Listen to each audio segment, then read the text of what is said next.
right.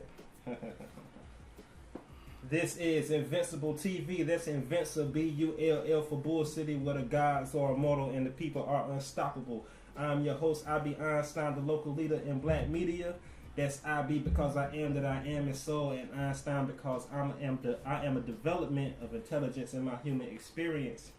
And today on the show, we have the homie Jay Martin. What's good, I.B.? Yeah. So today's show. Put that on mute, son. Sorry, dog. Yeah. So today's show was inspired by the Charlie challenge that went viral on social media this week.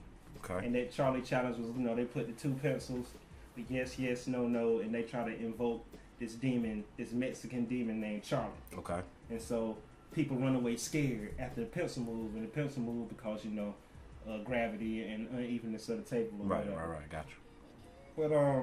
But today's show is going to be about fear and overcoming fear. Okay. And so your fear dwindles once you gain knowledge on it. Right. Right. And so let's start off with this demon named Charlie. All right. So people have a bunch of superstitious beliefs based on their religion, and I saw superstition coming out of conscious and the not so conscious people. Okay. You did? Gotcha. And so nobody ever studies, demonology. Mm-hmm. And I have. Right. You know what I'm saying? So demonology, the word demon. The word demon comes from let me move this back. The word demon comes from the Greek word daemon. Gotcha. Right? And daemon means genius in Greek.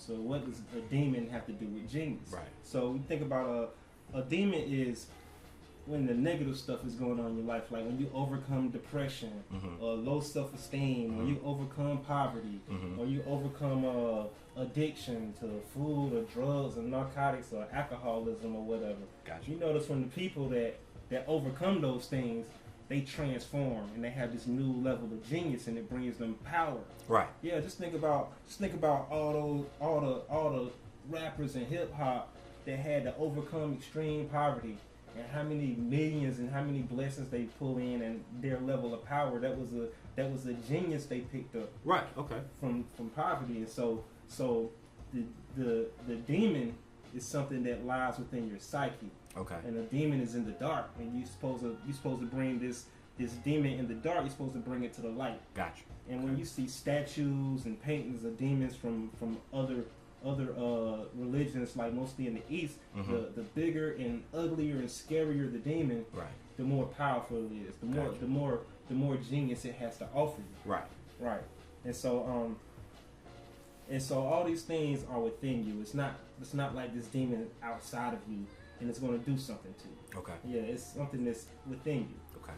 Yeah, and so let's start off with I got the definition of fear. I didn't get it from the dictionary. Okay. I got it from Wikipedia, the intro. Okay.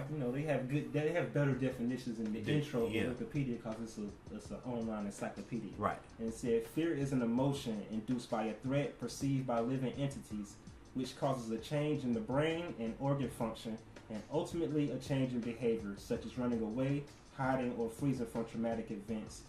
Fear may occur in response to a specific stimulus happening in the present or to a future situation which is perceived as risk to health or life, status, power, security, or in the case of humans, wealth or anything held valuable. Oh, okay. The fear response arises from the perception of danger, leading to confrontation with or escape from avoiding the threat, also known as fight or flight response, which in extreme cases of fear, horror, and terror can be a freeze response of paralysis.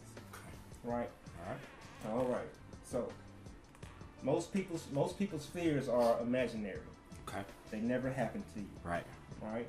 And so there's an old Arabian fable about pestilence. Okay. So pestilence met a caravan on the way to Baghdad. Gotcha. And the leader of the caravan hollers out, "Why are you making such haste to Baghdad?" Right. And pestilence says, "Take 5,000 lives." Okay. Right? And on the way back from Baghdad, Pestilence met the caravan again. Okay. And the caravan leader said, "You lied. You didn't take 5,000. You took 50,000." And Pestilence said, "No, I did not lie. I took 5,000. Right. And not one body more." Right. Fear took the risk. Okay. Yeah. Okay. Yeah. So fear is a natural reaction to an unknown situation. And to get rid of your fear, you gather knowledge and experience in the unknown to dwindle the fear. And most fears are psychological and not physical. Gotcha. And so what are some of the biggest fears that people experience? Like, everybody fears death. Everybody fears death. But it's inevitable. Yeah. So It's gonna happen. Yeah. Let's see. Fear of death is one of the biggest ones. Let's see. People fear doing things on their own. Okay. People fear being alone. Right. People fear action. Right. Those are the ones that I can think of right offhand. I mean, it's a lot of fears. You know, people got fear of spiders. People got fear of phobias. Yeah. So this show is about overcoming fear. Fear is the big demon that we're bringing to the light on this show. All right. Yeah. Hitting the light switch on. So we ain't dealing with Charlie. We dealing with a real demon within your psyche called fear. Okay. Yeah. That's what we're gonna be doing today. The negative energy that resides within you. Yeah. So fear. So death is the biggest fear, and then fear itself. Okay. Fear itself, and the other big fear is injury to yourself or to a loved one. Okay. And so you can't do anything about death. It's inevitable. Right. So your the spirit in your body will stop you from dying prematurely. There's a time for you. Right. You know what I'm saying? Your spirit will just give in to that. Okay. But we can do something about the second one. So like for fear and injury to yourself or to your loved ones. You know what I'm saying? Like, you got kids, and you worry about something happening. Yeah, without a doubt. And so, like, to replace that, you can just think of positive thoughts of them succeeding and thinking their way to safety. Yeah. Without a doubt. As far as having kids and fearing for them, the one thing that I believe in as far as fear of my kids injuring themselves is that they will be protected because of my energy. My energy covers them.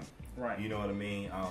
Christians believe that Jesus Christ, the blood of Jesus, will surround them and cover them so they don't get hurt or injured. I have a fear that I have a belief that fear won't touch my kids because it just won't.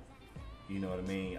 It's just a belief that I have, and as long as you don't cross that path, as long as I don't cross that path into believing that something will happen to them, nothing will happen to them. Right. Yeah. Right. So I don't want to speak it into existence.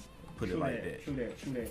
And so another common fear that we have, even being positive people. Right. We have a common fear is the fear of failure.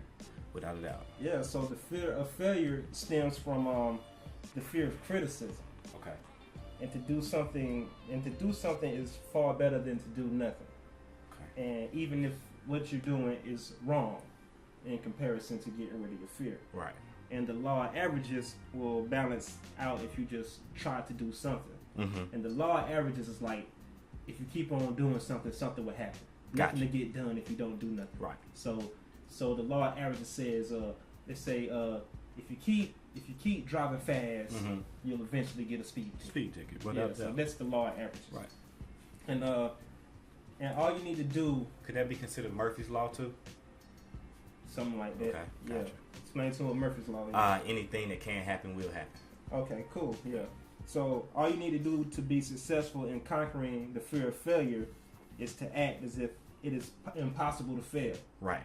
And if you stumble once in a while, it does not make you awkward or it doesn't make you clumsy. It just makes you human. Right. So, something Donald Trump said. Donald Trump said, got 3 decisions. Okay. The best decision is the right decision. Okay. The second best decision is the wrong decision. Okay. And the worst decision is no decision at all. Indecision. Yeah, you just remain stagnant and complacent.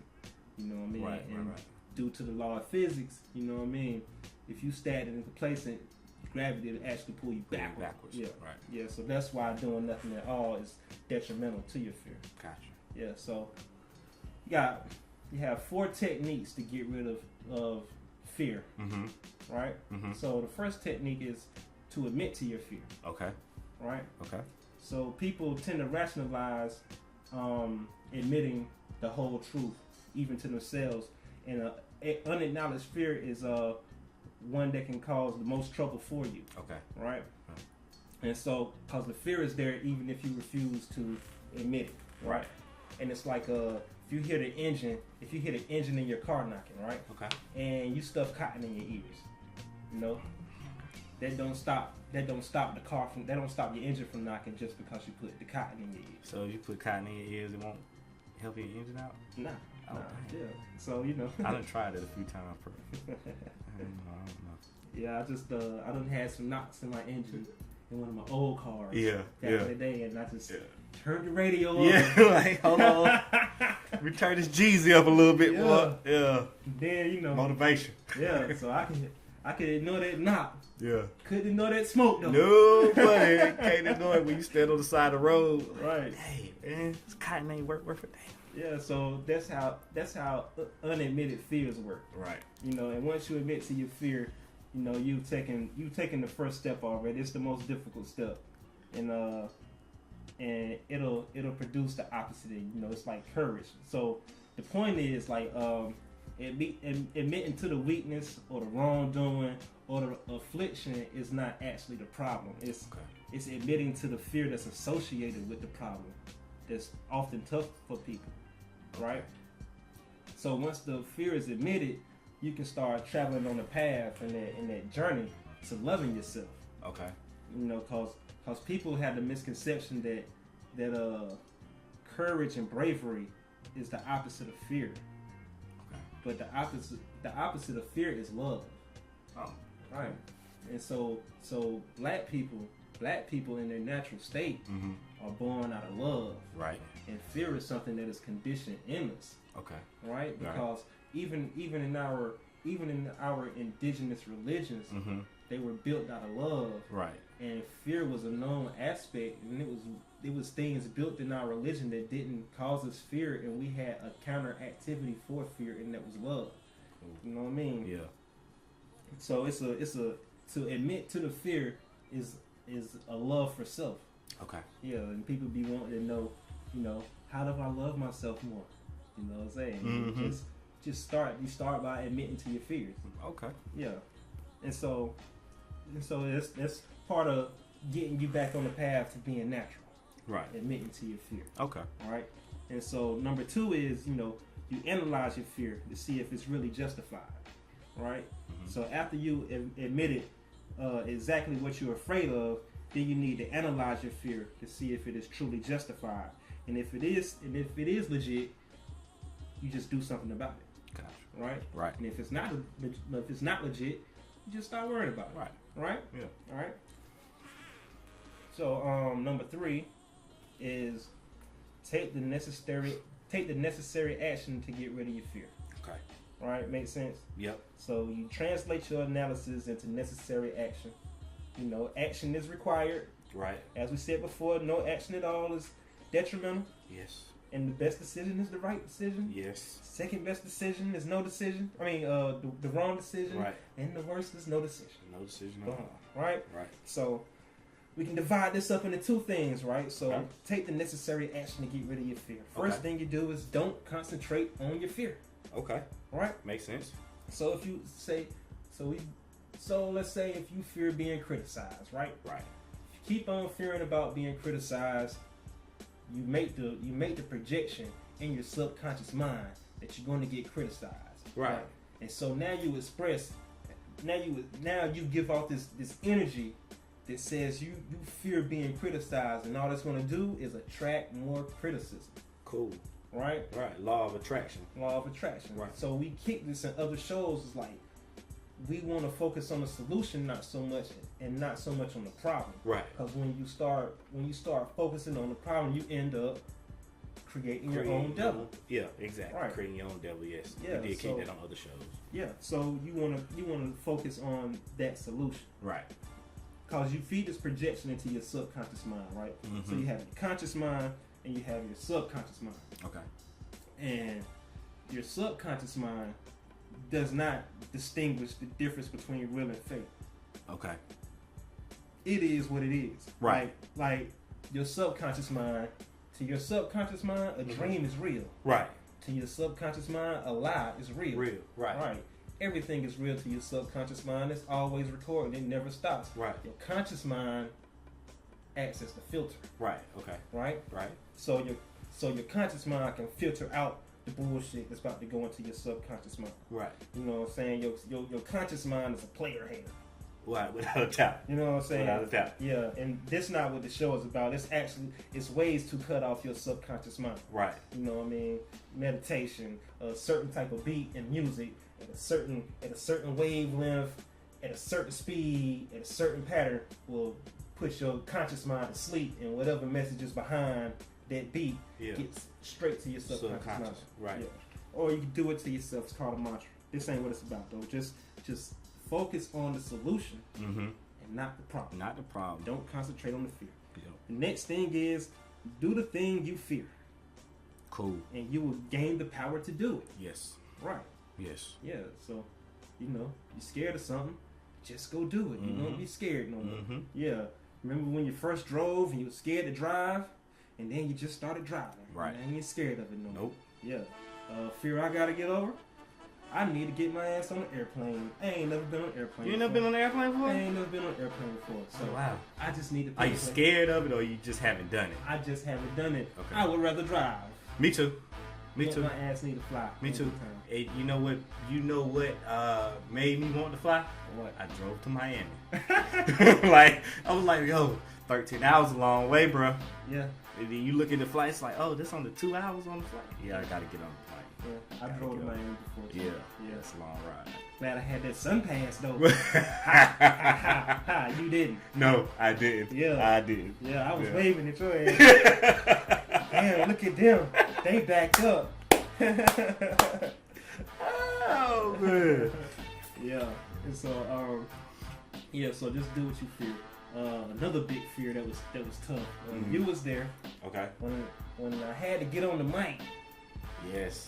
Do shows. Yes. Oh man, it's a tough. Yes. Yeah. Yeah. And I rocked it. You did. You did. You definitely did. Yeah. Rocked out. We was in that mud jamming. Yeah. Yeah. The doggone. They had a church dance group that was in the show too.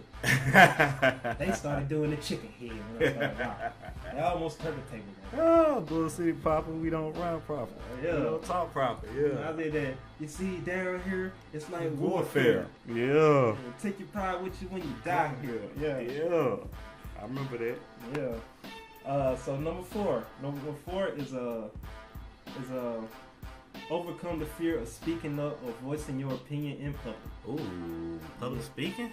Not necessarily public speaking, just speaking out loud.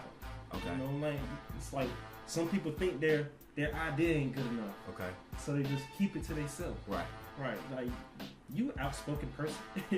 When shit need to be said, you ain't got no problem saying. No, I don't. Yeah. Yeah, I don't.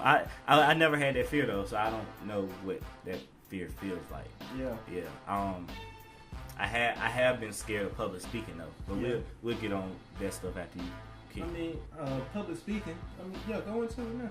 I had a fear of public speaking. The thing that got me out of public speaking was ciphers. Okay. Yeah, ciphers got me out of the fear of public speaking. Yeah. Cause I knew I could rap pretty good. Mm-hmm. You know what I mean? And the cipher came around, and I was always scared to talk. You know what I mean? And say my opinion and voice how I felt. Uh-huh. When the cipher came around, I was easily able to kick those rhymes. Mm-hmm. You know. And then once I realized, I can kick rhymes. Why can't I talk? Why can't I voice my opinion? You know, when it's necessary to be voiced. Yeah. Yeah. You know, and that I was like, well, if I can do this, I can darn sure do this. So that's kind of what got me over the fear of public speaking. Yeah. Yeah. Yeah. The power of hip hop. The power of hip hop. We're gonna do a show on that. Yeah. So we was playing with that idea. Yeah. Yeah. Right. Yeah. So one of my homeboys is like, what do you say? He's like, people keep talking about police reform. Uh-huh. We need people reform. Need people reform. And so we was going back and forth, and then we came to the conclusion that you can't reform people. No. You can only reform systems, laws, policies, institutions, but not actual people. Right. You can only transform people. Yeah. And when people are looking for transformation, what do they run to? Their first teacher of transformation is their religion. Yes. Yeah. And so we was like, so religion didn't really transform us. What was the thing that we were religious about that transformed us? You know, it's like, hey, hip hop. Yeah. Yep. And so hip hop did that. Hip hop did that for him. You know what I'm saying? It defeated his fear of public speaking. Yeah. Right? Yep. And so hip hop is an indigenous culture with a religion that was formed by black people. Black people. Yeah. Yeah. If you leave us to do what we do, we do black people shit. No, exactly. Yeah. We form indigenous religions. Yes. And hip hop is what is like our 40th year. Mm-hmm. You know, and we are starting to explore spirituality through our hip hop. Through our hip hop, Yeah, and so hip hop, we was thinking about developing it into a religion that can transform people. Yeah, right. And so jumping in that cipher to conquer your fear is a rites of passage. Yep. Yes. And it transforms you internally. It just exercised the demon out of you. There you go. And with exercising that demon, I became smarter and I conquered that genius. Right. And so overcome the fear of speaking up and voicing your opinion in public. Number one, you are not alone. No. Right? No. Yeah. You are not alone. Everybody has the same fear with you. Yes. Yeah. Public speaking, the fear of public speaking is very common. Yeah, so I could always hop in the cipher as well. But speaking in front of that classroom and people was a little shaky. Yeah. You know, I kind of joked my way out of it, right. But I had journalism and mass comm is my major, so I had a bunch of speaking classes. I bet you did. Yeah, in my first speaking class, you know what I did? What you did? I had a class called Voice and Diction Lab. Ooh. And the first one we had to do in front of everybody, I talked the rhyme. I wrote a rhyme and I talked it like a speech. Oh, hip hop, boom, yeah. My first doggone speech and what was that? The fundamentals of mass communication or something like that. It was a speech class. Okay. And my first speech that was banging. Yeah. The first one I joked my way out of it. Right. The first serious one I did a HNIC. Oh, Prodigy. So my argument was, I was like, Walmart is so about constitutional rights. They sell guns and bullets in Walmart, but they take profanity off of music and only sell clean music. Right. And so that was my argument. So I played HNIC in front of the class. Like, now, did y'all really have a problem with what was said? Right. And everybody was like, nope. And I love the beat. Yeah. Number one, you are not alone. You are not alone. Yeah, that's how hip hop beat sounds. Yeah. And two, a certain amount of nervousness is useful. The adrenaline associated with the nervousness will make you think faster and it will make you speak with more emphasis. Point being, I'm nervous right now. Yeah.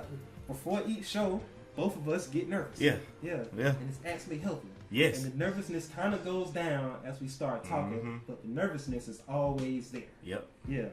It's a lot of sweat going on up under this hat right now. Bruh, you know I always wear mine. Woo. Yeah. Whoa. Right. That's crazy. Number three, even experienced professionals are nervous at first. Experienced professionals are nervous all the time. Right. All the time. You just learn how to counteract it. Right. Yeah. Like I heard Snoop Dogg say it. Snoop was like every time before he get on stage, he'd be nervous, be butterflies, and then he come out on stage and he still be nervous. But when the crowd go, all your nerves, he said his nerves go away. Yeah, cause I don't know if y'all been on the stage. I got on the stage with Clips. Okay. In Phillips Arena. Okay. It's about 15,000 people there. Ooh. And when I got out there, the crowd said, and the sound is a compression wave. When everybody said at the same time, you felt it hit you. Yeah. Boom, it hit you like ho. Yeah. Yeah. So Snoop was like that. Okay. Snaps him out of his nerves. Gotcha. And then when the first word come out, and that he just rocking. Okay. Yeah. Gotcha. He was like, for every performance, even he's an experienced professional in nervous difference. Yep. All right. So that was number 3. Number 4, one reason you are afraid is lack of experience. Yes. Because another fear that people have is the fear of the unknown. Yes. Uncertainty. Yes. And hey, the unknown is the dark. Yep. And you just got to go in there and do it and bring that darkness to the light. Yeah. Yeah. So you just lack the experience. So just gain knowledge. Yep. Gain the experience. Yep. And knowledge is, you can do that in your own comfort zone, gain the knowledge. But to gain the experience, you got to get out of your comfort zone. Got to get your Nike on and just do it. Yeah. All right. Got to just do it. 5, don't memorize your talk word for word. Right. So, something we don't do on the shows, we don't do word for word. No. Yeah. See, these are notes. Yes. Don't do it word for word. In class, I used to do note cards, and I used to just make bullets of what I want to talk about. Because if you go word for word, and you slip up, now you in dead water. Right. You out there by yourself. Yeah. Right. You done seen people try to get up there and read their speech word for word, and they be like, I lost my place. Condoleezza Rice. Condoleezza Rice. Yeah, she did it. Somebody. So I think somebody played a joke on her. Well, I feel like somebody played a joke on her. Right. She got up in front of some people and started speaking, and she was like, "Hold on, my notes are in the wrong place. Like, my speech is messed up. Like, I got my 4th sheet in front of my 3rd sheet. Yeah. Yeah, and she couldn't get right. Yeah. Like, she had to completely stop. Yeah.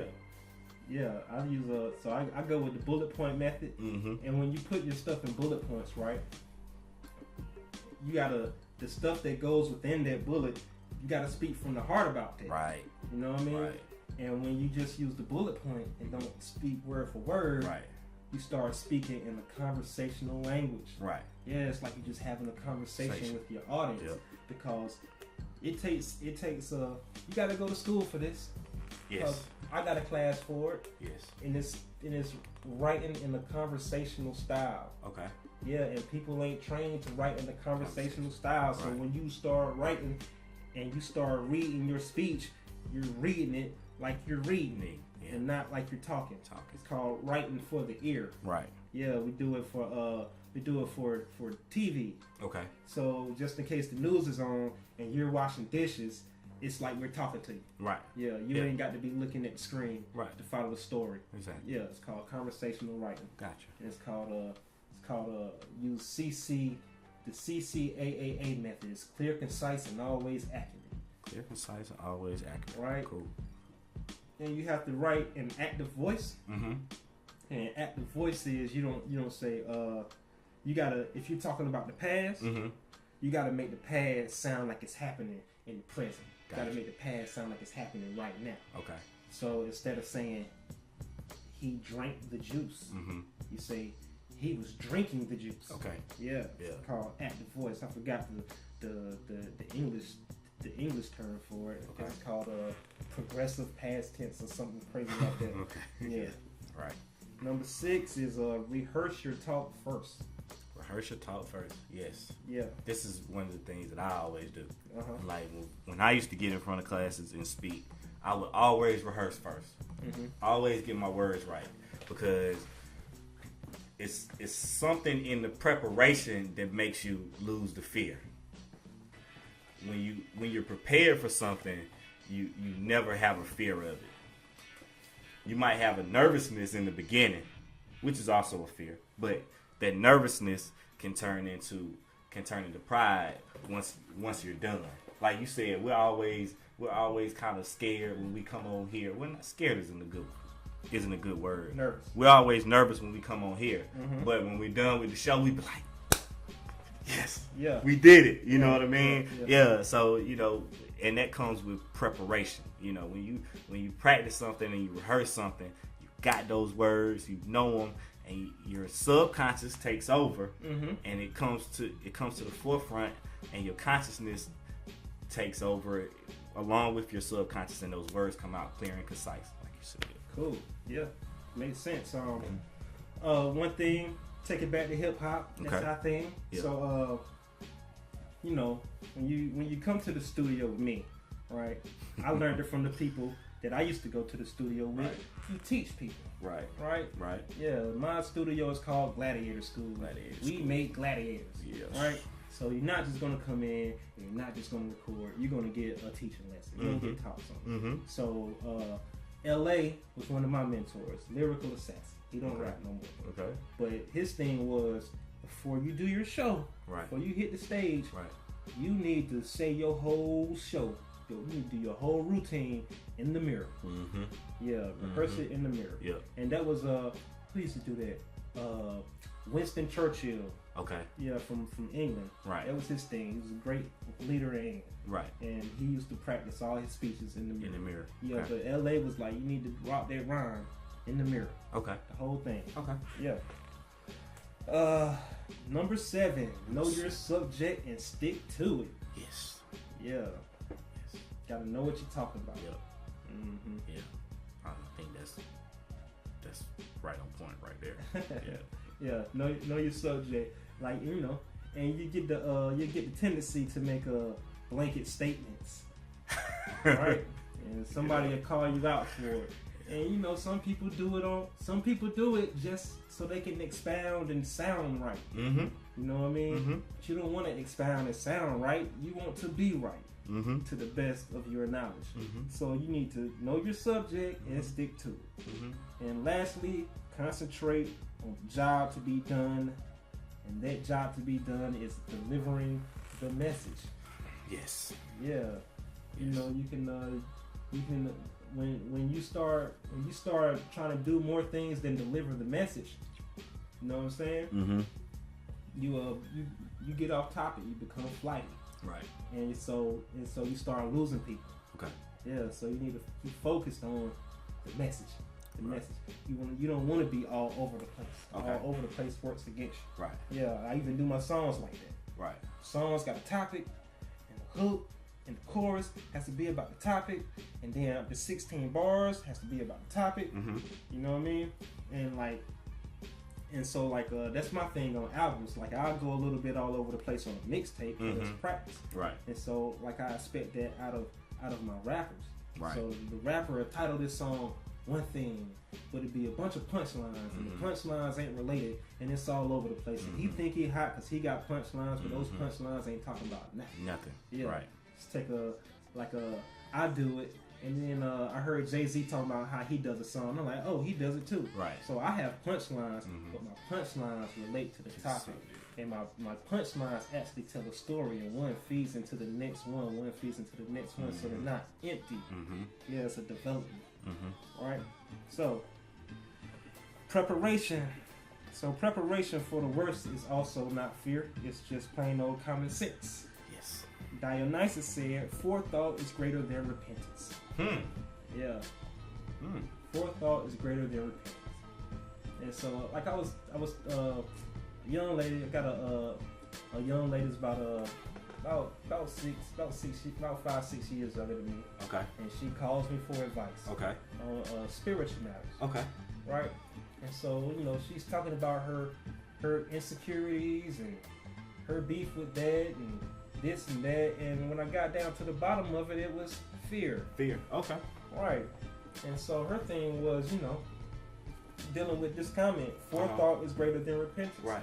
So she was talking about, you know, she had all these insecurities and all these insecurities and dealing with depression and low self-esteem, and she said that it went away. Right. When she became a Christian. Okay. Because you could just put it all on Jesus. Okay. And so now she's not a Christian anymore. All of it came back. Right, because she don't have nobody to put it on anymore. Right, and so she was like, you know, when she asked her friends for advice, they be like, oh, just give it to God and put it on Jesus. She was like, you can't do that anymore. Right. Because, you know, now I'm on this new journey. Right. Not Christianity. She was like, it's tough because you have to actually do work to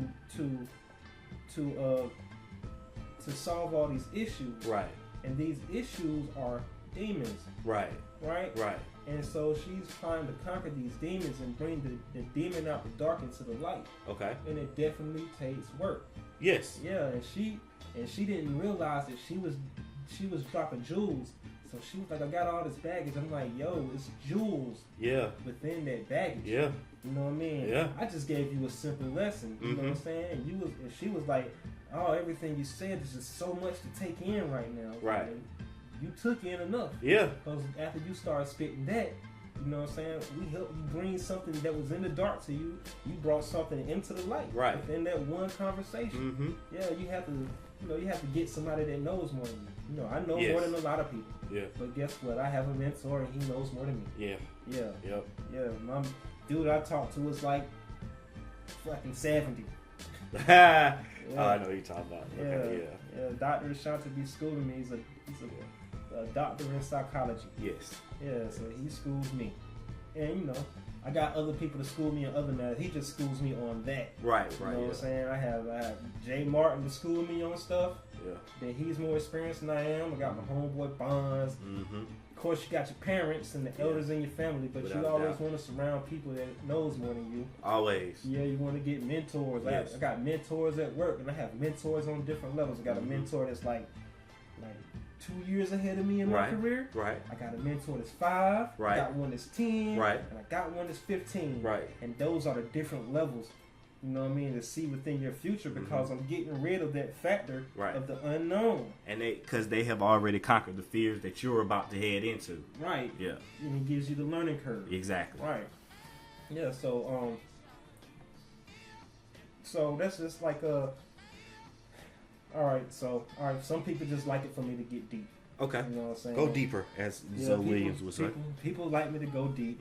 It's like really no need for me to go deep, because, you know, Jesus, it's a story in the Bible where dude was asking Jesus, you know, you be kicking all that spiritual stuff, man. You need to teach me that spiritual stuff. That's real deep. And Jesus was like, bruh, I don't need to teach you this spiritual stuff. You got to get a grasp of this physical world Right, first. exactly. You know what I mean? Exactly. So that's why I'm here. Yeah. Yeah. That's why I'm here. You gotta grasp this physical world first, and then I will kick you the spiritual stuff once you get a proper handle on the physical world. That's why before we even get into the talk on religion and spirituality, which we will, yes, you gotta get your science game down right first. Without a doubt. So I tell people, you know, people that want to get on the learning plan that I'm on, I'm like, well, first thing you want to start off with the physical science. Okay. Yeah, I'm a physics dude. Okay. You know what I mean? Yeah. My weak point was chemistry, but I took physics, chemistry, biology, earth science, all that. Right. I had 2 years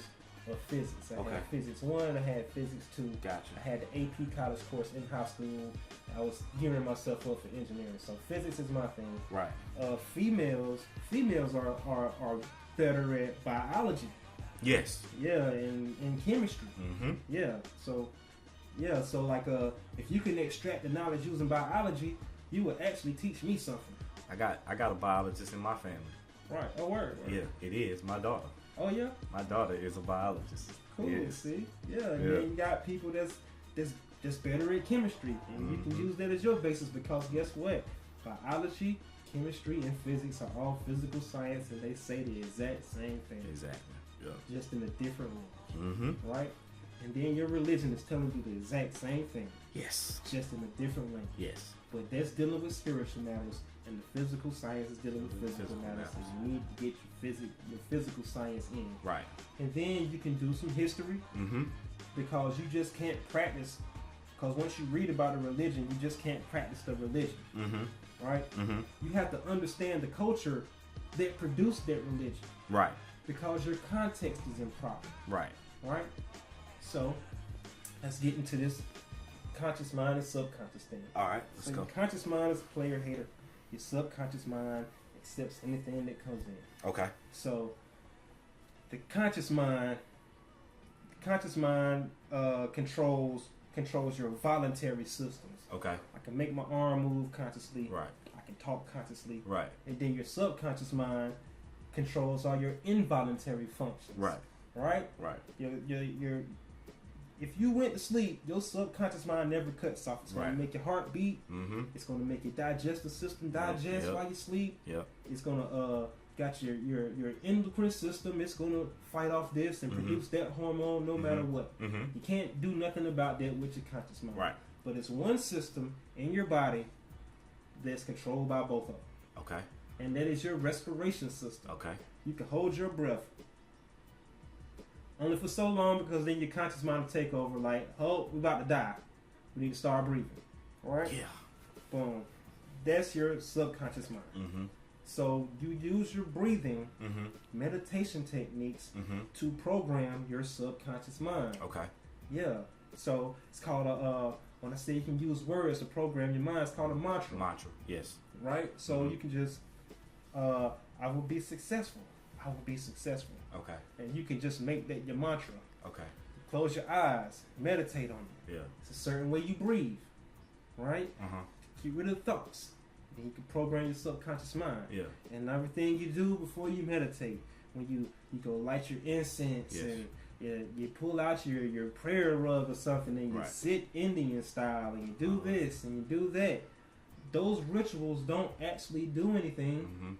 They just get your conscious mind prepared to take the filter off so you can program what you need to program within it. Right, exactly. Right. It's called your respiration system. Gotcha. So break down the word respiration. Re means again. Okay.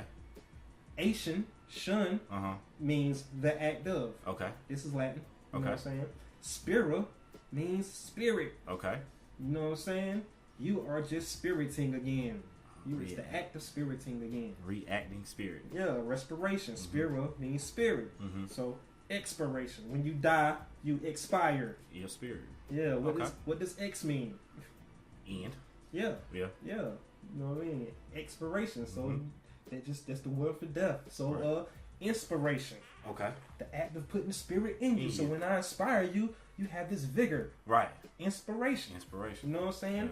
Yeah. Aspiration. You know what I mean? Yeah. Yeah, spirit. Okay. Cool. Yeah. So that's how you do it. Yeah, so you just program yourself with these things. So, Okay. So spirit is the spirit is the gateway from your conscious mind to your subconscious mind. And then where else I want to go with that? And so your subconscious mind, right? So this is how you not knowing the culture and you not knowing science first, but knowing your religion first, it fucks you over, right? So you got your subconscious mind, right? In African religions was the underworld. Okay. So Osiris in the underworld and all those Egyptian gods in the underworld ain't nothing but your subconscious mind. Okay. Every time you see Osiris doing this and then Mot doing that, all that is happening in the underworld. It's your subconscious mind. Okay. Yeah, and then they taught the concept to the Greeks, and the Greeks got Hades, and Hades is just a subconscious mind. Religion calls it hell. Right. Right. The subconscious mind, the underworld, is actually heaven. Right. In Egypt, subconscious mind is your heaven. So religion comes out and calls it hell. Right. Now your concept is messed up. Right.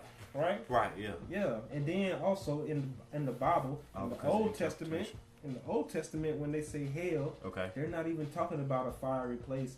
Like, they replaced the word hell in there. They was talking about actual pits of fire that was like in Israel. Yeah. Where they like burning the trash, and then they had another spot where they used to like torture people, and they just put the word hell for that, but it was another word for it. Gotcha. Then they had a spot where like some children had died one day. You know what I'm saying? They had burned up, and they had a word for that, an actual place, but they replaced it with the word hell. Okay. Yeah, so hell is not even an actual translation in the Bible. It's just something that the Roman Catholic Church added in there. Okay. So is so that you knowing your religion first is messing up your access to your own spirit through your subconscious mind. Okay.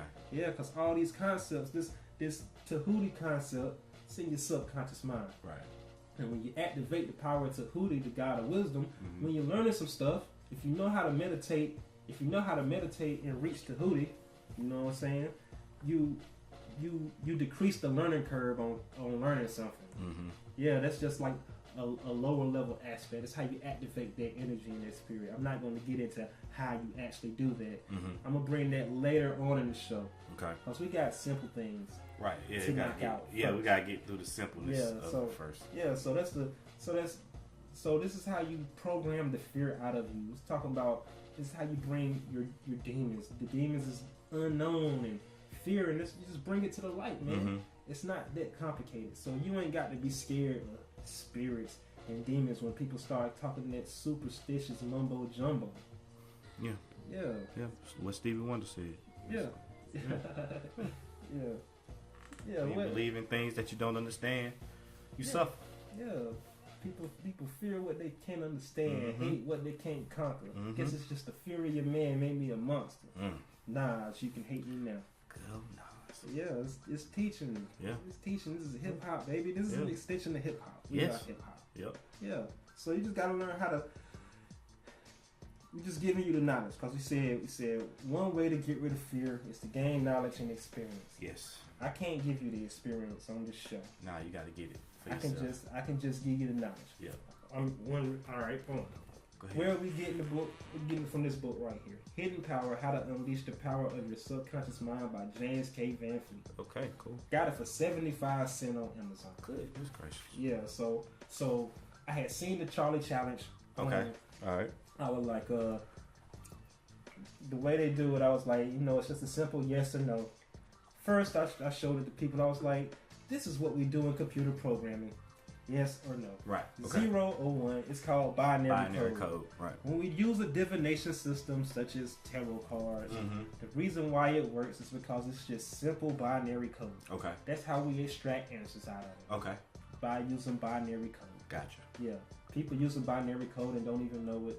It's not that mystical. It's just we know how to use binary code. Right. It's a computer language. Yeah. Some people just know about it as a computer language, but all they know about it is from computers. People don't have a holistic mindset. Yeah. Yeah, so it's still binary code. It's just not in computer language. Right, exactly. Yeah, it's just using colors. You know what I mean? EFI is binary code. Right. You know what I'm saying? The I-Chain system is binary code. Right. Yeah, so I took it further. I was like, I've been had the demonology concept. Okay. The demonology concept ain't in that book. Okay. Just the way we broke down the different levels of fear. That's what's in the book. The demonology concept, that's off of my own stuff. Right. You know what I mean? So then I was like, I was just looking at it, I was like, yo, those kids are really scared. Because we used to do something like that. When we was little, we had a Bloody Mary. Yeah, we had Bloody Mary. Then the movie Candyman came out. Yeah, Candyman. Yeah, we used to do the Bloody Mary. When I was little, I wouldn't fuck with that Candyman. I just seen it 3 times, man. I was like, wait a minute, hold up, bro. Man, I seen that movie, I had all the lights on in the house. My mama came home, she was like, what in the hell is going on? I had every light on in the house. Her room, living room, kitchen, bathroom, my room. Had all the TVs on. Yeah, scared. Boy. Yeah, but I said, these kids are really scared, right? And then I see it on Facebook. Right. And I see the conscious community commenting on it. Right. I see the not conscious community commenting on it. Come on with it. Yeah, and they was like, the conscious community was like, oh, they playing with an energy they know nothing about. I'll call my ancestors, but I'll only call on things that I know stuff about. And you start calling stuff that you don't know nothing about, something that happened to you. Scared. Right? Right. Then the conscious people's like, oh man, they calling up demons and devils and stuff. They need to have a Jesus challenge instead and call up Jesus. So like, okay, all right. So we got superstition on both sides. A spirit is a spirit. Yep. Demon is a demon. Yep. But guess what? They all in you. They all in you. You got positive and negative energy all throughout your body. Yeah. So all these are aspects within yourself. Got a bunch of demons that need to be conquered within you. Yes. Yeah. I'm not even going to get into They had the actual demons documented in the Zohar and the lower and higher keys of Solomon. Okay. Yeah, and all these demons represent 5 degrees and are connected to the occipital lobe in your brain and blah blah blah and all that. Whoa. Yeah. All right. This can go deeper and deeper and deeper. Yeah. Okay. It's not that important. We need to get the mundane level conquered first. Right. So let's talk about the mundane level. mundane level is what we just talked about. All right. Yeah, so mundane stuff is you just talk about the human qualities of it. Right. Yeah, we don't get into the spiritual. When you get into the spiritual qualities, it's called subjective science. Okay. And then the physical science, what we talk about, the mundane stuff, is objective science. Okay. And you don't put so the objective stuff is for humanity, but you have to know it. And so you look at humanity, and you know you got to deal with your human suffering, right? And so with my people that's not conscious, you know what I'm saying, I do human stuff with them, right? I don't talk all this deep shit. Right. Yeah. So once you say you conscious, boom, I hold you to a different level. Right. Right. And so we can get into these spiritual matters, and then I can judge you based on how you live and talk and thinking. Right. Okay. Because you done called yourself conscious. Yeah. So now I hold you to a different standard. Right. But if you're not so conscious, it's whatever. I'm not going to beat you up about your religion and all this and that. Exactly. Yeah. Like I use religion for political stuff. Right. You know what I'm saying? I use Christianity for political reasons. Like I'm not gonna not be with my family because I'm not a Christian. Right. Yeah. Exactly. Like if my family need me to come to church, I'm not gonna be like, I don't believe in that Jesus stuff. Church stuff. Yeah. And then not go to church because being with my family is more important than non-belief. Yeah. So you have to balance this stuff out. Right. And so your spiritual matters, right? So how you're supposed to look at life from your spiritual matters, right? So like okay, the police killed Freddie Gray in Baltimore. I'm mad, I'm angry, I'm upset. We need to go do something about it. We need to do this, and that. That's you having your human side, your mundane side is affected. Now me as a conscious person, I'm supposed to be objective about it. Right. And my spirit is detached from the human side, the mundane side. Right. I'm supposed to watch, and I'm supposed to learn and extract lessons off of this. Right. Because your job as a spiritual being, you're supposed to come down here to learn. To learn, yes. Yeah, you're supposed to learn. You're supposed to bring the knowledge with you back into the next lifetime. You're supposed to get knowledge from the physical realm and take it with you on your next journey. Right. So like when you read the Walls of Egypt, they're so into death, and everything is happening. Like the Egyptian Book of the Dead, and that whole story is telling you, is giving you a guide for what your spirit is supposed to go through in death. And their whole goal was, when you die and your spirit goes into the underworld, aka heaven, you supposed to get so much stuff from this life you ain't even got to come back to it and reincarnate. Right. And if you ain't get everything that you supposed to got, you'll be right back here to do it again. And that's when you get into your science. Right. Your spirit is energy. Yes. Energy cannot be created or destroyed. Right. Only transformed and transferred. Exactly. Man has no beginning. Man has no. Yes. Yeah. So. I'm going with that. All right. So yeah. So you're supposed to detach your spiritual self from it. Okay. And look at it objectively. Okay. And that's where the answers are. Right. You know what I'm saying? If you when you get your emotions into it, your human emotions into it, you're gonna come up with a human solution. Yes. And guess what? The damn solution ain't human. No. The solution lies within the spirit realm. Yes. So when we talk about hip hop has a spiritual beginning first. Right. Like people didn't purposely do hip hop. Yeah. They didn't go out to create it. It's something that happened in the spirit world. Right. And manifested itself down into the physical. Yeah. It started with a woman wanting something. She wanted a birthday party. And the man provided. Yep. Feminine principle, masculine principle. That's why you got to know your science. That's why I did a show with the laws of Tahu. Straight up science. Tahuti is married to Mott. I'm gonna do a show on the virtues of Mott. Right. Yeah. Like one of her virtues is balance. Right. So and one of her virtues is truth. And so the way you get truth is take the two different polarities, you balance them out. Like I said in the first show, enlightenment lies in the middle point. Yeah, so once you balance two things, you get the truth out of it. Right. Because facts are only half truths. So you have to balance what you think is a fact, and you have to prove your fact, and you have to disprove your fact. Because they can be every fact can be proven and disproven. Mm-hmm. A fact is an assumption of the truth. Right. Right. So you have to prove your fact. You have to destroy your fact. Yeah, exactly. And then the ones and whatever is remaining left, balancing it. Right. There goes your truth. Gotcha. And it's your truth. Right. Yeah. Spiritual thing is personal. Right. Yeah. Yeah. So that's just how you use it. Gotcha. Yeah. So you gotta get your science game right before you get your spiritual game right. Right. Yeah. Okay. Just ask people simple questions. You know, they'd be like, oh, my chakras is this and my chakras is that, and like, how do you measure your chakras? Mm-hmm. You know what I'm saying? Mm-hmm. It's like you measure them by your emotions. Your emotions are the indicators of your chakras. Okay. Yeah. And when your chakras off balance, it manifests into physical stuff. Okay. Physical ailments when they off balance. Right. Yeah. Okay. You know what I'm saying? Yeah, I feel you. Yeah. Ask people, you know, get down to the simplicity of things, because people will go so deep with stuff and they'll be so wrong and not even know it because they never took care of the physical realm first. Yeah. Yeah, because, you know, what's another example of? Oh, yeah. Okay, so people will be like, I know some Moors or whatever, right? Okay. And they be like, no, our bloodline goes back to Morocco and Hebrew Israelites. We are the real Hebrew Israelites. Our descendancy goes back to Moses and through King David and this and that, and we have our documentation. I'm like, who was your great granddaddy? Right. I don't know. Right. Yeah.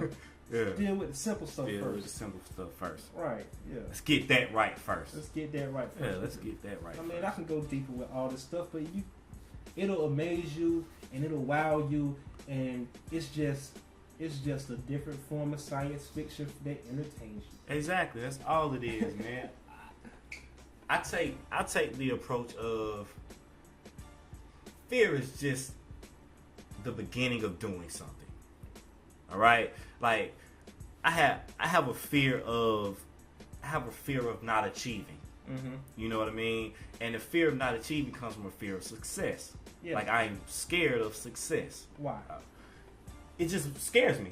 Like I don't have any reasons behind it. Mm-hmm. It just scares me. Like I'm kind of like, oh man, like what if this actually does take off? Yeah. You know what I mean? Like I don't know. Like just get antsy about it, right? So the way I counteract that is I just do it. Yeah. Like, you know, when you sitting there and you thinking about something to do, it's better to just get up and do it. Yeah. You know what I mean? Even if your goal isn't achieved, mm-hmm. or you shoot for the moon and you just land in the stars, yeah. At least you can say, I did it. Yeah. You know what I mean? And that's the one thing that helps me counteract fear. Mm-hmm. Like just to do it. Yeah. Like perfect example. This is a perfect example. Hollering at females. Okay. Hollering at females. I am definitely afraid of hollering at females. Right. You probably find it to be funny.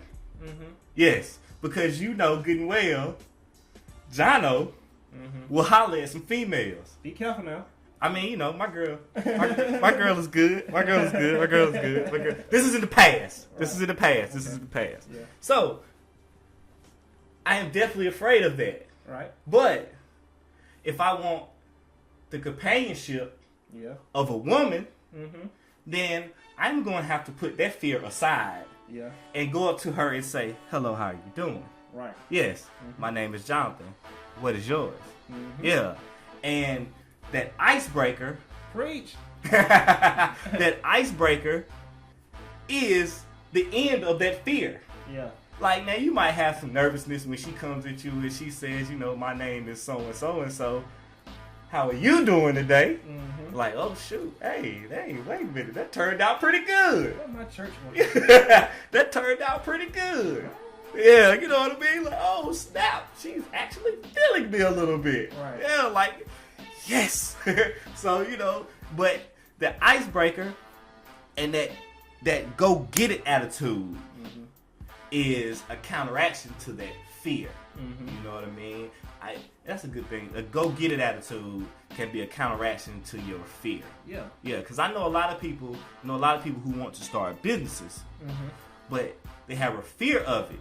Right. And that fear could be success or that fear could be failure. Yeah. You know what I mean? And you said something. You said, what was the 3 things that you said Donald Trump said? Oh, yeah. The best decision is the right decision. Right. And the second best decision is the wrong decision. Right. And the worst decision is no decision. It's no decision. So, whether you fail or whether you succeed, it doesn't matter because you made a decision towards your goal. Yeah. Yeah. And that's killing the fear in itself. Whether you have a fear of failure or whether you have a fear of success, once you go for it, it kills those fears. Right. Right. Because the only thing left now is to do it. Yeah. Yeah. Because if you don't do it, you're conquered. No. Yeah, you're conquered. Right. And how does it conquer you? You start eating yourself up. Yes. You start eating yourself up. And so, like, boom. Right? You start eating yourself up. And people be like, only God can judge me. Okay. Right? Right. People haven't went through that teaching. So like I said in the show about the lost Tahuti, first we say, okay, this is a story about God. Okay. Well, this actually isn't a story about God. This is actually about a story about the stars of heaven. Okay. It's not about a story about the stars of heaven. This is about nature. Okay. This story about God is about nature. This story about God is about you. Right. Right? So when people be like, only God can judge me, God, you getting eaten up by not taking action, that's God judging you. Yeah, exactly. Yes, What you judging yourself. What do people say? People say as long as you're able to look in the mirror, then you should feel confident about what you're doing. Right. As long as you're able to wake up in the morning and look at yourself in the mirror and know that you did the right thing, then that's God judging you. Yeah. Yeah. And so this form of fear that you just explained, though, I call that doubt. And which is a fear. Yeah, just call it doubt. Yeah. And so whenever somebody starts doubting something, doubt starts eating them up, I just be like, just do it. Right. Action always defeats doubt. Right. Every time. Right. Action always defeats doubt because you know it. Right. Now you're a knower. Yeah. Yeah. The goal ain't for you to be a believer and have a belief and getting stuck in that belief. This you being stuck on the story about God. Right. You becoming God. That's you going from believer to knower. Okay. Belief is just your first step. Right.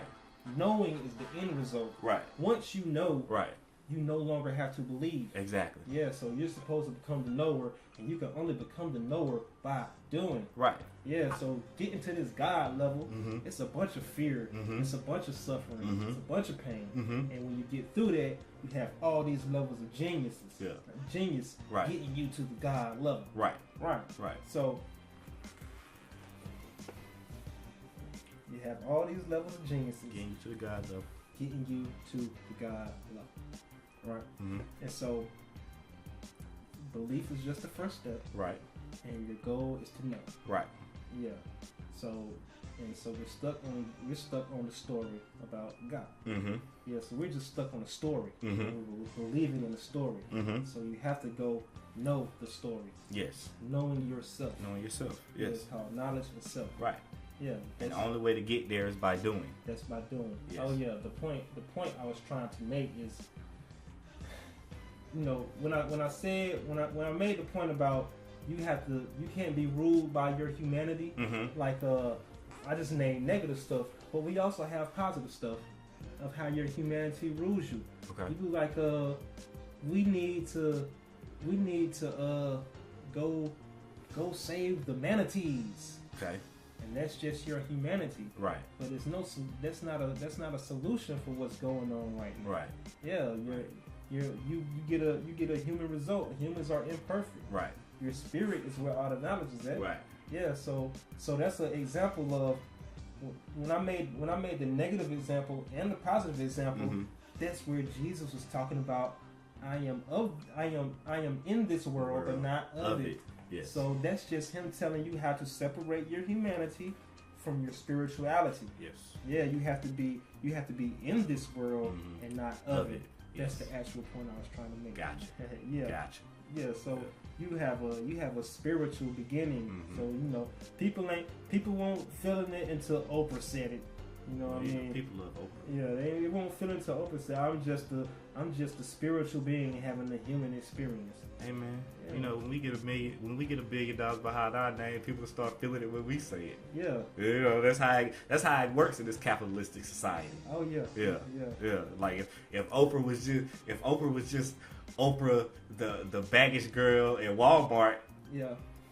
I mean, you know, we can always go back to our MCs, our griots in our culture to give us spiritual knowledge. Hey, the rappers just might be the God's return, you know. I mean, you know, it's the key to life. Hey. Money, power, respect. Oh boy. And that's a jewel. See the light? You believe it, right? Hey. Alright, so I'll put this out there. Okay. I have a fear. Right. I have a fear. Okay. Art show. Art show. Okay. Fierce art show. Now, okay, I'm gonna conquer this fear. Okay. Alright? Yeah. And when I do, just know that all the principles that we use in the show, I will be using to conquer that. And y'all hold me accountable to that. So if you don't see me ever put out an art show, you can be like, damn, that's bullshit. Yeah. Yeah. But you will see me put out an art show because I just said it. Yeah. So one thing I do for fear, for shits and giggles on fear, every vacation I take, I do something that'll scare the shit out of me. Hey, how about I'm that? having fun. How about that? So one time I went vacationing in Tampa Bay. Okay. And I rented a speedboat. Right. I'm talking about the little speedboat. Right. You know what I mean? That sit like a foot or two off the ground. Ooh. Yeah. And I went and I followed some people and we went 20 miles out into Tampa Bay. And 20 miles out in the bay, the guy starts telling us about Tampa Bay, and he was like, "Oh yeah, this is the second largest hammerhead shark nursery in the nation." And I'm like, "Okay." You start hearing the thing from Jaws. Man. But I was scared the whole time I'm driving the speedboat. Right. I'm having fun conquering this fear. Exactly. And it was these shit. And I'm talking about like a little. So when you hit it, boat lift out the water. Right. Cop back, and then it levels out. You skip it, skip, and then like a boat went across, left a little wave. Yeah. Like a foot high. I hit that wave going 35 miles an hour. Boat came up out the water. And I just started screaming Ric Flair. Woo! Woo! Miami Vice, dog! Miami Vice! Woo! Right? And so now I gotta follow this guide. Okay. And he says you have to stay within the channel markers. Okay. Because if you go outside the channel markers, the water's too shallow right there. Gotcha. You'll wreck your boat, you'll fly. Right. Okay. Okay. So the first channel marker he goes through, he doesn't go straight through it. Right. No. We're here. The channel marker is way out there. How does he hit the channel marker? Crank it up full notch, does a horseshoe turn. Ooh. And I say, I'm supposed to do that shit. Fuck it. Let's do it. Crank it up. Skip. Yep. Even it out. Shot right through. Yep. Now we rocking. Yep. I'm out here doing tricks. Conquered that fear. Yeah, because you had what? A guide. Yeah. You had a guy that talked about all your mentors who had already conquered that fear. Yeah. You know, I'm pretty sure the first time he got out there and did that, he was a little scared. You know what I mean? So he had already got out there and conquered that fear. Right. So if he's done this, what kind of turn you call it? A horseshoe turn. He's got out here and done this horseshoe turn. You know he's done it 1,000,000 times. Yeah. So you saw him do it, and you like, well, forget it then. Turn it up. Let's do this horseshoe turn. Right. Yeah. You probably wouldn't have done that if you didn't have the guide. Exactly. Yeah, so, or a mentor. Or a mentor. Or a leader. Or a spiritual guide. Spiritual guide. Yeah, right. You know, I am that for a lot of people. Spiritual guide. Yep. What was my last vacation? My last vacation was a cruise. Okay. And on one of the cruises, we stopped in the Grand Cayman Islands. Okay. And when you take a cruise, you can pay for excursions to do when you stop on these islands. Right. And on my Grand Cayman excursion, I went scuba diving on the coral reef. Okay. Yeah. Scary. Scary. So you sit through this class, telling you how to use the equipment, telling you ways you can die, ways you can get fucked up. Another thing is, I'm wearing my contacts. Right. And I'm like, if I get salt water in these contacts underwater, I'm fucked. Right. Right? Right. Yeah. So, go scuba diving. Get in there, and when the water will get in your mask. And how do you get rid of the water in your mask? Right. When you in the water, you have to tilt your head back. You have to push the mask in, and it'll open all the way up on the bottom. Okay. And you're supposed to blow out your nose. Okay. And it'll bubble up, bloop, bloop, bloop, bloop, bloop, and it'll take all the water out your mask. Gotcha. And all right. I got it right the first time, and I mastered it through the whole thing. But it was scary, right? So like, you know, you just swimming, and like I'm like, dang, my feet can't move no more. I'm like, oh, I'm kicking the coral reef now. Right. Okay. Then I'm going, and I'm like, then my feet stop moving. I'm like, oh snap, I'm on the ocean floor. Right. Then I seen like this big gigantic stingray. Go behind a rock way out there. And I'm like, oh man, this is the shit. Yeah. And while I'm swimming, my tank almost came off. Okay. But we had a top guy and a lead guy. Okay. The top guy strapped me up. I felt him the first time. I'm like, yeah. And then the second time he strapped me up. And then, you know, I seen some flounders scurrying in the water, in the sand. They're sand predators. They're sand predators, right. And I seen some big white fish out in the background. And it was an overcast sky. Okay. And the water is so clear down there, I could see just like I'm looking at the porch right. Yeah, you can see that clear down there even on an overcast day. Cool. And when I got down there, I said, I got on all this shit. Because I'm not supposed to be down. And all the fish is looking at me. Right. So I'm not supposed to be down there. Yep. Yeah, and that's when, like, you know, I'm conquering the fear the whole time. Right, exactly. And, you know, I was on a cruise and I had a hangover down there. Right. I'm like, it's time to get back. Right. Yeah, it's time to get back. Yeah. So we was down there for like 30 minutes. We went like 100 feet out, 40 feet deep. Yeah, but when I got back, felt good about conquering that fear. Right. Yeah. So next one, for me, I need to get my ass on the plane soon. On the plane. Yeah. I already done rocked the show. My homeboy telling me I need to rock some more. Yes, you do. Yeah. You do. And I'm actually scared of that. Yeah. And I'm not so scared of success no more. Okay. And I'm not so scared about the uncertainty of doing business no more. Okay. Another way of conquering the fear, you know, one fear of success. When I went from my college car, to the car I got now. Right. I'm driving the car. And it's feeling funny. Right. Because of all the doubt I had. I was like, am I really doing this? Yeah, exactly. Does this belong to me? I don't feel like this even belongs to me yet. Yeah.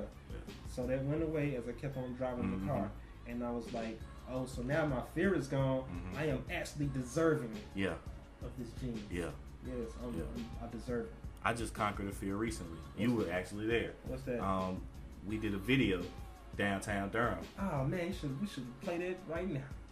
Dang. We'll show y'all next show. But we did a video downtown Durham where actually I took street chalk and we did some street art. You know what I mean?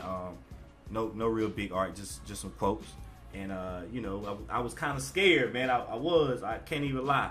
I was too. Yeah, kind of scared. But you know, after it was done, got the video edited, and you know, everybody looked at it and was appreciative. You know, it felt good afterwards. You know, to just conquer something that you were scared of in the beginning. Yeah, it feels good to conquer these things, especially when it's something that you believe in and that you want to do. Yeah, that's what I tell people all the time. The interesting thing about that Nike ad that we talked about earlier, where we just said it, to just do it. The one thing that was interesting to me about the ad, because I'm a graphic communicator, that's my field. I communicate graphically. The interesting thing about the ad was it was nothing else. It was just that. It was like, just do it. Yeah. Just do it. Yeah, like you don't have to worry about nothing else. Just do it. Yeah, and you know that's a motto that I live by. You know, forget all the other stuff. Just do it. Just do it. Just do it. Yeah, and you'll be surprised. You'll be surprised the great feelings you have afterwards when you just do it. Yeah. Just do it. Yeah. People don't understand the significance of Nike. Yeah. And what it actually means. Yes. So what war was it? I think it was like the Spartans versus the Persians or the Athenians or something. And after the war, after the Spartans won the war, they had to go back and tell the village, right, or whatever. And so one of the soldiers, a young boy, he ran 26 miles back to the village, non-stop, full sprint. And the place that he left, I don't know, that his destination was Marathon. And from the battlefield to Marathon was 26 miles. And when he got to his place and said we won the war, the last thing he said was Nike. Cool. Means we won. We won. Yeah, in that language it was we won. So he ran from the war 26 miles to Marathon and said Nike. Right. They later called him a god, right? I don't know. The god Nike? I believe so. I don't know. I'll look it up. Yeah, that's the story behind Nike. Yeah. You got to just do it. Just do it. You got to do it to death. Yes. Nike. Without a doubt. Yeah. So, recap. It might be the shoes. Recap is, most people's fears are imaginary. They never happen to you. It's all psychological. 4 techniques to get rid of your fear is admit your fear, analyze your fear to see if it's really justified, take the necessary action to get rid of your fear, and overcome your fear of speaking up and voicing your opinion in public. Yep. And so voicing your opinion in public, you are not alone. A certain amount of nervousness is useful. Yes. Even experienced professionals are nervous at first. One reason you are afraid is lack of experience. Yes. Don't memorize your talk word for word. Rehearse your talk first. Know your subject and stick to it. Concentrate only on the job to be done, which is to deliver the message. Yes. And fear, the acronym, false evidence appearing real. Yeah, and the only way to get rid of your fear is to gain knowledge on it. Yep. And just do it. Yep. And so, there we go. Oh yeah, and fear. I mean, not fear. Fear is a demon. Yes. And demons are just things that lie within your psyche that needs to be brought to the light. Right. And demon comes from the Greek word daemon. Right. And daemon means genius in Greek. Right.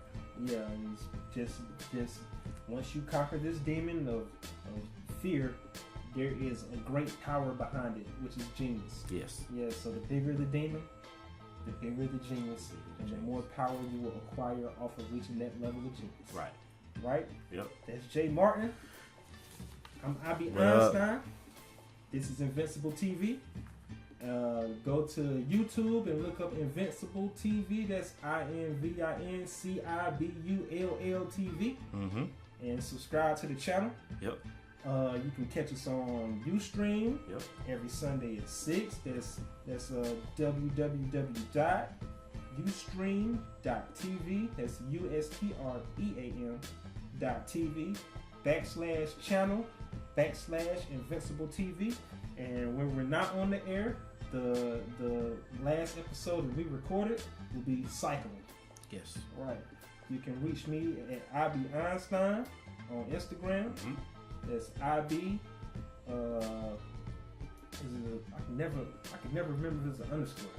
I don't know. Yeah, it might be an underscore, it might not, but it's IBEINSTINE. And it's also my Twitter handle. Yep. My Instagram, and that's me on Facebook too. And once I reach critical mass, I will make an InvinciBullTV page. Cool. Yeah. Cool. Oh, www.BECONTRARE.com, BeContrary.com. You can also reach me on Instagram at BE_CONTRARE,